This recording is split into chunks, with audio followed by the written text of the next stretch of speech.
আসসালামু আলাইকুম। আশা করি সবাই ভালো আছেন, আমিও ভালো আছি। আজকে সন্ধ্যায় নাস্তা বানাইছিলাম চাপা শুটকির ভর্তা আর চাপড়ি। তো চাপড়ি কীভাবে বানাইছে আর চাপা শুটকির ভর্তা একসাথেই আমি আজকে দেখাই দিচ্ছি। এইখানে হলো এটা এত মজার হয়েছিল যা বলে বোঝাতে পারবো না। অনেক মানে দোসার মতো হয়েছিল আর কি, মচমচে খুবই। আর এইখানে প্রথমে আমি এইখানে নিয়ে নিচ্ছি এই যে আতপ চাল আর সেদ্ধ চাল আগেই ভিজেই রাখছিলাম 1 ঘন্টা। তারপরে আমি দিয়ে দিছি এখানে মুসুরি ডাল, খেসারি ডাল আর মুগ ডালটা একটু ভেজে দিছি, আর একটু এখানে পোলার চাল দিছি, অল্প অল্প করে আর কি সব ডাল নিয়ে নিছি। এবার আমি আবার ঘন্টা 2 ভিজে রেখে দেবো। আর ধুয়ে আমি ব্লেন্ডারে দিয়ে দিচ্ছি, তার ভিতরে দিয়ে দিলাম পেঁয়াজ, রসুনের কোয়া আর হলো আদা। আর এইখানে হচ্ছে কাঁচামরিচ দিয়ে দিছি, আপনাদের যার যেরকম পছন্দ কাঁচামরিচ ঝালটা আর কি সেইভাবে আর কি দেবেন। কেউ কম খায়, কেউ বেশি খায়, সবাই তো আর এক খায় না। তো এখানে আমি জিরার গুঁড়ো দিয়ে দিচ্ছি, ধনিয়ার গুঁড়ো দিয়ে দিচ্ছি, আমি সব একসাথেই ব্লেন্ডার করে নেব। আর এখানে হলুদ গুঁড়ো দিয়ে দিচ্ছি, মরিচের গুঁড়ো দিয়ে দিচ্ছি এখানে। আর এইখানে হলো লবণ দিয়ে দিচ্ছি। আর ধনিয়া পাতাটা যদি থাকে দেবেন, না থাকলে নাই। সবার বাসায় তো সবসময় ধনিয়া পাতা থাকে না। তো এইখানে আমি ব্লেন্ডার করে নেব। আর সামান্য আরেকটু চাল আছে, ওইটা আবার আমি দিয়ে দেব, আর একটু পানি দেব।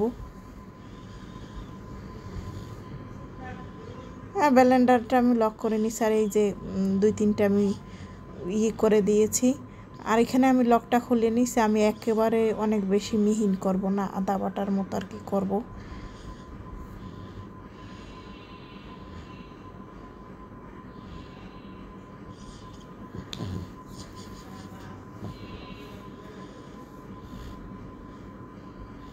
এখানে আমি আর কয়টা চাল ছিল, ওইটা চাল ডাল ওইগুলো আমি দিয়ে দিলাম। আর পানি দিয়ে দেবো এখন পরিমাণ মতো। তারপর আর আমি পানি টেনে আর কিছুই দেবো না।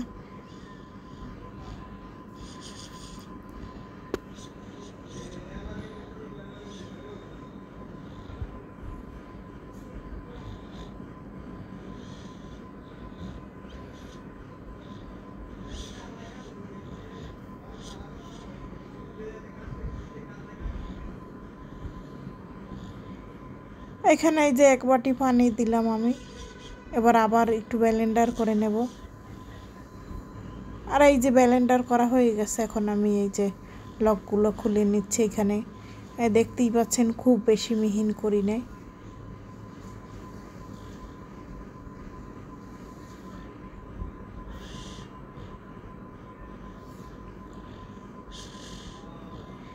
আর ভিডিও আমি অনেক বেশি বাড়াই দিই নাই, এই জন্যই যে খুব দ্রুতই করলি অনেকে বোঝে, অনেকে বোঝে না, এই জন্য। আর শর্ট ভিডিও তো ওরকম বোঝা যায় না। তো এখানে আমি একটা স্টিলের বাটি নিয়ে নিয়েছি, আর এখানে সব আমি ঢেলে দিয়েছি।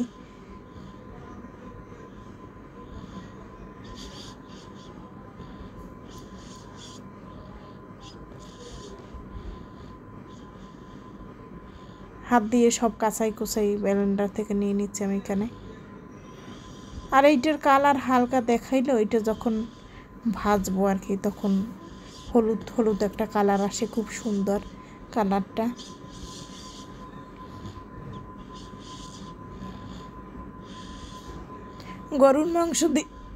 গরুর মাংস দিয়ে বা হাঁসের মাংস দিয়ে, মুরগির মাংস দিয়ে ওই চাপড়ি খাওয়া যায়।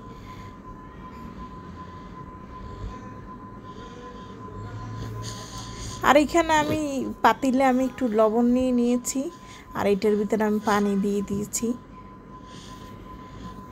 অনেক সময় হয় কি যে চুলা মানে তা থেকে আর কি উঠতেই চায় না চাপড়িটা। তো এই জন্যই আমি এই যে তার ভিতরে আমি আর কি ছিটাই দেব। এটা একেবারেই নিচে পুড়বেও না আর লাগবেও না, আর এটা চাপড়িটা খুব মচমচে সুন্দর হবে এই জন্য।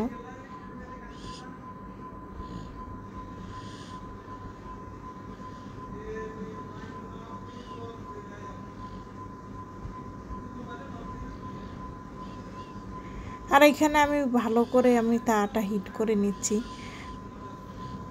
অনেক সময় ধরেই।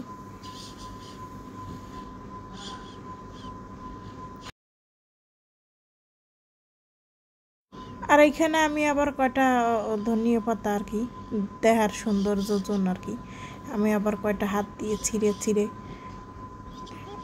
গোলাটার ভিতরে আমি দিয়ে দিচ্ছি এখানে।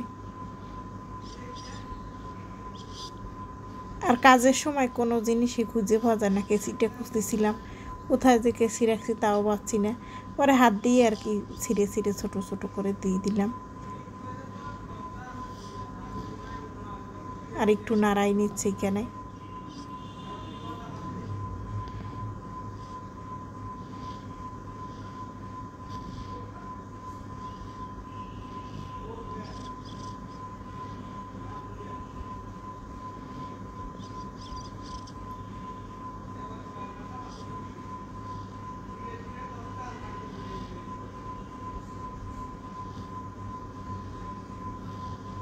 এবার আমি ওই যে পানি দেব ছিটে ছিটে।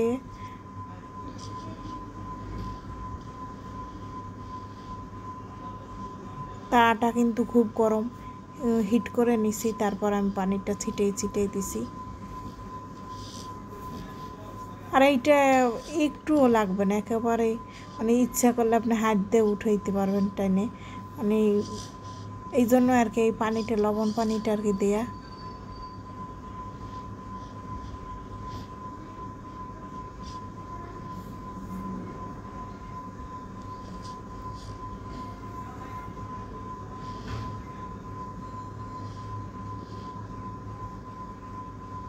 এই তো এখানে আমি চাপড়িটার গোলাটা দিয়ে দিচ্ছি, আর আমি হাত দিয়ে ভালোভাবে গুঁড়াই নেব এখানে।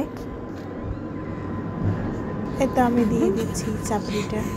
যেই বয়স দিতে যাই তখন একটা না একটা সমস্যা শুরুই হয়ে যায়, এই প্লেন যায় নয় পাশের থেকে মানুষ কথা বলে ফোনে, পাশের বাসা আর কি পাশের বিল্ডিংয়ে, নাই হয়েছে ওই পোলাপান কান্দে, নাই পোলাপান মারামারি করে, কি আর কম আপনাদের, আমার দুঃখের কথা।